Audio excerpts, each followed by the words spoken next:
Diba? So, ganito lang dito guys. Parang Pilipinas.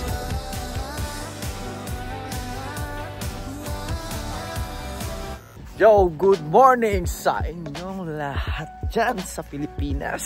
So, good morning guys sa inyo. Time check muna, 5 AM in the morning, no? So, nakita nyo nakaraan, ginupitan natin si Kuya Ron from Pampanga, Mabalacat, Pampanga. Maraming salamat po sa pagpapagupit at pagtitiwala. So, ngayon, papunta ako ngayon dito sa Marina. Pakita ko sa inyo si Kuya Jun. Good morning. Kasan ka ulit? San Mateo Rizal. San Mateo Rizal. So, magpipishing kami guys. Yan.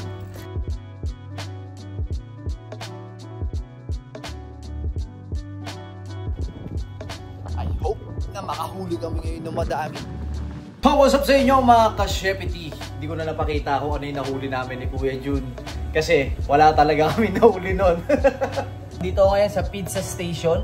Isa rin pala to sa trabaho ko. Na ako yung gumagawa ng pizza dough. Ako yung gumagawa ng pizza sauce. Ako nagpe-prepare lahat ng ingredients sa pizza station. At ako rin gumagawa ng breads and ibang desserts. So, eto rin. Parte ito ng trabaho ko dito sa British Virgin Island. So, bago masunog ang ating pizza, kitang-kita nyo naman. Ang laki niyan, large. Ayan yung pizza natin, guys. Tignan nyo. Ito, ang ganda nito. Gubuyan na naman. At susubok ulit tayo mag-fishing ngayong gabi. At inaya tayo ng isang tropa. Si Kuya Dada. Papakita ko sa inyo kung sino yun. So, isa rin tropa yan. Isang malupit na kusinero din yan. From Kokomaya. So, minsan mag-food trip tayo sa restaurant. Wala lang tayong extra kaya hindi tayo makapag-food trip, no? Marami kasing bayaran ang Kuya Enyo. Maraming binabayaran, no? Alam niyo naman, kailangan natin mag-ipon. Kailangan natin mag-save para sa future. Yun lang. So, ganito po sinasara ang pizza station. So, kailangan natin coveran lahat ng mga items para hindi pasukin ng insekto, kung ano mang insekto yon, diba? So yan, kailangan natin isarado lahat. Yan, itong cheese. Yan. Straight ako ngayon guys kasi day off yung katrabaho ko dito sa pizza station. So pag day off siya, ako nandito, straight ako from 11 AM to 10 PM ng gabi. Yun lang. Aga nagsasarado yung mga resto dito guys kasi sa panahon ngayon walang mga turista dahil nga slow season dito sa amin ngayon sa British Virgin Island. Ibig sabihin nun, walang mga barko, walang mga cruise ship na dumadao kaya walang turista. So karamihan na sa mga bumibili ngayon ay puro local, yung mga nakatira na dito. So yun din ang isa sa kahirapan. So pag slow season, konti lang yung oras ng pasok mo. Tapos binabawasan din nila yung araw ng pasok mo. Which is mahirap, di ba? Kasi bababa rin yung sahod mo. So yun po. Pero tamang diskarte pa rin tayo. Nakita nyo nga yung mga ginugupitan ko.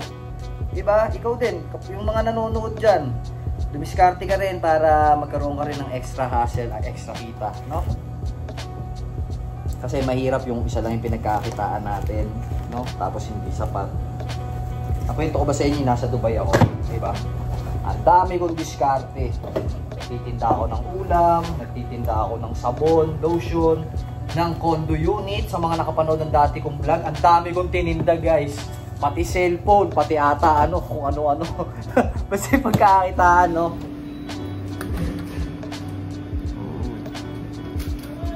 Good night, Sir May. Bye. Bye-bye. Good night, Clyde. Good night, Sasha. Kaya nakapag-ready na ako. Ito na, dadaling ko sa fishing area. Doon kami sa Marina. Wala nang ligo-ligo. Mamaya na lang maliligo pagkatapos mag-fishing. So, let's go guys. Sombrero lang tayo. Tayo ng sira. Pwede na yan. Okay. Oh yeah! Guys, ito maglalakad na kami ni Kuya Dada. Oh, ito si Kuya Dada guys. Oh. Kuya Dada, oh. Ang Piolo Pascual ng British Virgin Island.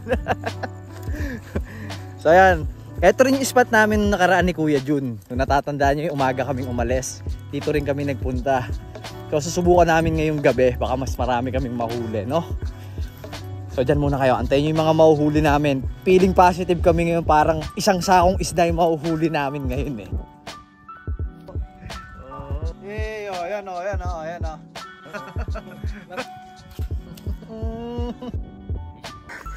Padjak, Kenneth, padjak, huwag ka susuko. Hoy, welcome home! Kamusta kayo dyan? Hey, saya. So, inahuli tayo guys, no? Thank God. Pakita ko lang sa inyo yung nahuli, tapos bukas natin lulutuin na. 1, 2, 3, 4, 5, 6, 7. Oh, diba? Sarap yan. Snapper daw yan eh. Ito snapper to nahuli ko. Ang laki oh. Morning sa inyong lahat dyan sa Pilipinas and around the world. Kamusta kayo dyan? So, kung napapansin nyo, matagal tayong hindi nakapag-upload.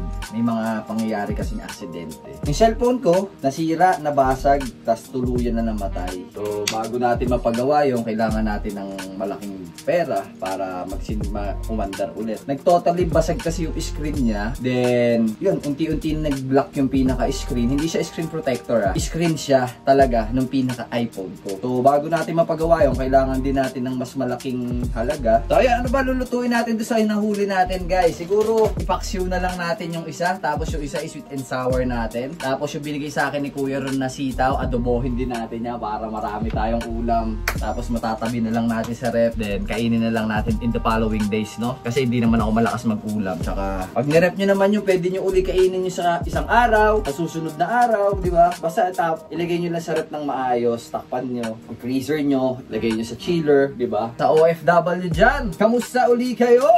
Ramdam na ramdam ko kayo guys. Ay! So, huwag nyo ako sabihin baliw dahil ako lang mag-isa dito Kinakausap ko lang kayo. Pare-parehas tayong nasa isang paa ngayon dahil isa akong OFW. Mabalik ko sa inyo yung kwento habang nagsasampay ako, no? Nag-Dubai ako guys Nag-Dubai ako ng 4 years, 2015 to 2019 bago ako mag-culinary. Marami rin ako masasayang bagay na nangyari doon, natutunan, nakisama, maraming naging kaibigan. So, sa mga naging kaibigan ko dyan sa Answer Gallery sa Candelicious Dubai Mall at sa Tom Ford Dubai Mall. Yan, mga naging trabaho dyan. Tapos dito sa Villa Rodeo, dyan sa La Mer. So, ang dami ko na experience dyan na trabaho. Nagpa-part-time din kasi ako dyan. Nagiging florist ako, nagiging waiter, server ako sa banquet. Ang dami kong part-time. Tapos minsan nag-aano rin kami, yung fishing din ako dyan sa Abu Dhabi, dyan sa Hamdan Road. So, naging parte yan lahat ng buhay ko guys, no? Kung nasan ako ngayon nakatayo at kung ano man yung pinagdadaanan ko ngayon, yun yung mga naging dahilan kung bakit ako naging matibay hanggang ngayon, no? Pasensya na po, medyo natagal lang pong aking upload at eto po, sisipagan ko po uli ang pag-upload. Sisipagan ko na talaga, sisipagan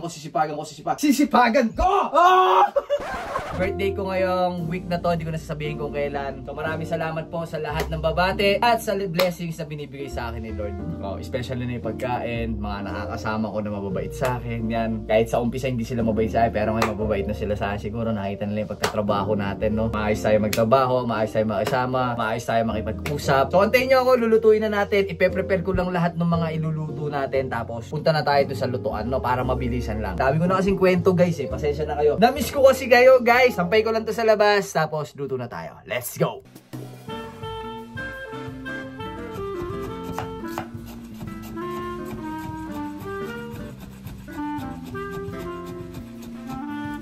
So, ayan yung mga prepare natin. Etong snapper, tapos yung bisugong pula. Yung bisugong pula gagawin natin yung paksiw. Eto gagawin natin tong sweet and sour. Piprituhin muna natin. Tapos eto, mag-apritada tayo mamaya. Tapos ayan yung ingredients ng sweet and sour and paksiw. Bigay ito ni Kuya Ron. Maraming salamat Kuya Ron. Tapos eto yung fishing namin kagabi ni Kuya Dada. Thank you din Kuya Dada sa dalawang isda. Dahil ayaw niya daw magduto dahil dalawa lang daw yung nahuli niya. So tara, bago natin yan iprito guys. Lagyan muna natin ng asin.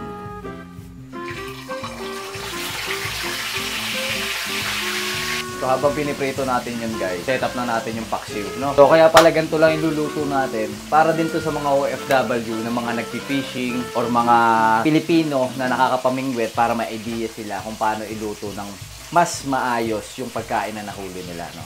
Bawang, luya, sibuyas, tubig. Pakuluin lang natin. Tapos pag kumulo na, saka natin titimplahan. Ngayon guys, pag kumukulo na yung nilagay nating tubig, bawang, sibuyas at luya, lalagay na natin yung asin. Timplahan na natin yung asin. Sile. Gusto natin na maanghang. Suka. Dato puti. Konting patis. Meron pa bang patis? Oh, pwede na yan. Then, yung bisugo natin. Lagyan natin yung bisugo.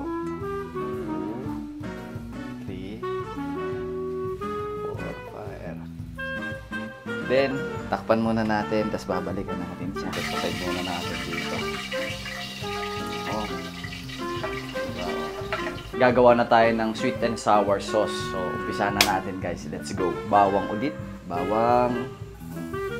Konting bawang. Luya. Konting sibuyas. Okay lang natin yan. Pag medyo brown na yan, ketchup. Pal. Sweet and sour. So, dapat matamis. Sili ulit, dahil gusto na rin ng medyo maanghang. Kayo nang bahala kung gusto nyo na maanghang, dagdagan nyo na lang. Haluin muna natin. Yan, magka-color brown yan, magre-reddish color yan. Ang bango na yan. Suka, konti lang kasi medyo maasim na yung ketchup. Konti lang. Ayan.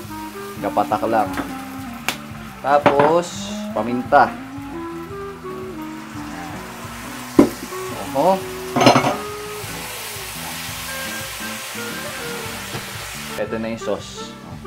Set aside natin yan. Lagay tayo konting mantika dito kasi isusutay natin yung bell pepper, carrots at sibuyas. Yan. Lagay natin muna yung carrots. No? Sibuyas. Yan yung toppings natin sa sweet and sour sauce natin. So, para shiny siya, hindi siya ma-overcook din, no?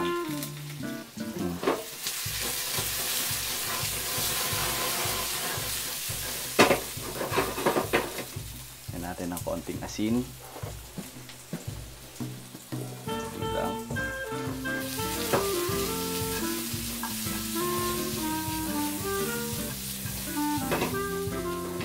Patay na natin. Pag ganyan yung kulay, napakaganda na.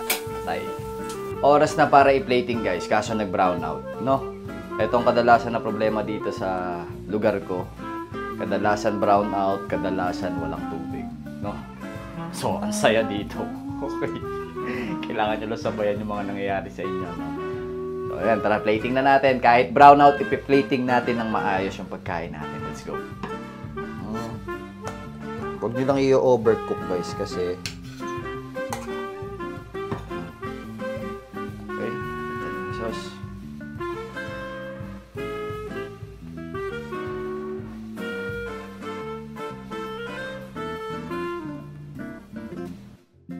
So bago ko tapusin itong vlog na to, binabati ko pala si Kuya Nino Tanyega Katamisan at si Edith Berongoy from Dubai. Mga dati ko yung katrabaho sa Ansar Gallery.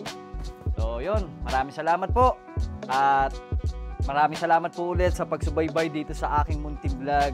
And huwag niyo pong kalimutan na mag-comment, like, and subscribe. Comment nyo lang yung mga gusto nyo sabihin guys. Sasagutin natin yan. At ayun. So binabati ko pala ulit lahat ng tatay sa buong mundo. Happy Father's Day po. Medyo nahuli lang po yung bate kasi nagkaroon tayo ng problema sa cellphone. No? Pero ngayon, okay na ulit. Magpa-vlog na tayo ulit palagi. At tatagan nyo pa. At magsakripisyo pa kayo para sa inyong pamilya, no? Tatagumpay din kayo. God bless sa inyo, payaman tayo, at ingat. Peace out.